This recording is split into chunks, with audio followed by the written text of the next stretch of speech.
अमोल दादांचं ते स्टेटस उत्कटता शिगेला, पॉइंट ऑफ इन्फॉर्मेशन, घोषणा आणि जल्लोष। युवक नेते अमोल बाबर हे तसे सोशल मीडियाच्या फंदात पडत नाहीत, पण मंगळवारी रात्री अचानक त्यांनी उद्या बघा विधानसभेत असा स्टेटस ठेवला आणि परिसरात एकच उत्कटता शिगेला पोहोचली।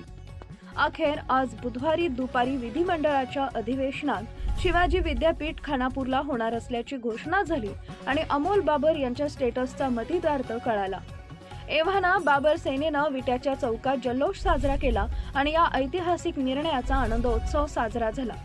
आमदार सुहास बाबर यांचे ज्येष्ठ बंधू अमोल बाबर यांनी त्यांच्या सोशल मीडियावर उद्या बघा विधानसभेत हा स्टेटस ठेवल्यानंतर त्यांच्या कार्यकर्त्यांसह सामान्य लोकांच्यात उत्सुकता निर्माण झाली, परंतु याबाबत बाबर निकटवर्तीयांकडून कसलीही कल्पना दिली गेली जात नसल्यानं आज बुधवारी सकाळपासून यांची जोरदार चर्चा सुरू झाली।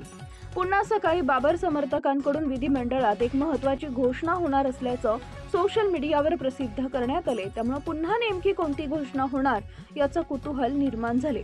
अखेर दुपारी 12च्या दरम्यान विधिमंडळात आमदार सुहास बाबर बोलण्यास उभे राहिले आणि त्यांनी पॉइंट ऑफ इन्फॉर्मेशनद्वारे शिवाजी विद्यापीठाच्या उपकेंद्राचा मुद्दा सभागृहात उपस्थित केला।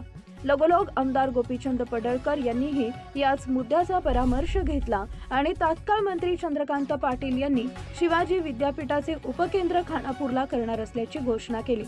उपकेंद्राची घोषणा होताच बाबर समर्थकांनी एकत्र येत जल्लोष केला, घोषणाबाजी केली आणि फटाक्यांची आतषबाजी करत आनंद साजरा केला।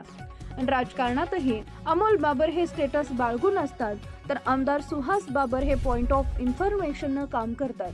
त्यांच्या या ताळमेळाची चर्चा विटा शहरात परिसरात दिवसभर सुरू होती। खानापूर तालुक्यातील एकमेव सर्वसमावेशक हक्काचं न्यूज चॅनल विटा लाईव्ह न्यूज चॅनल।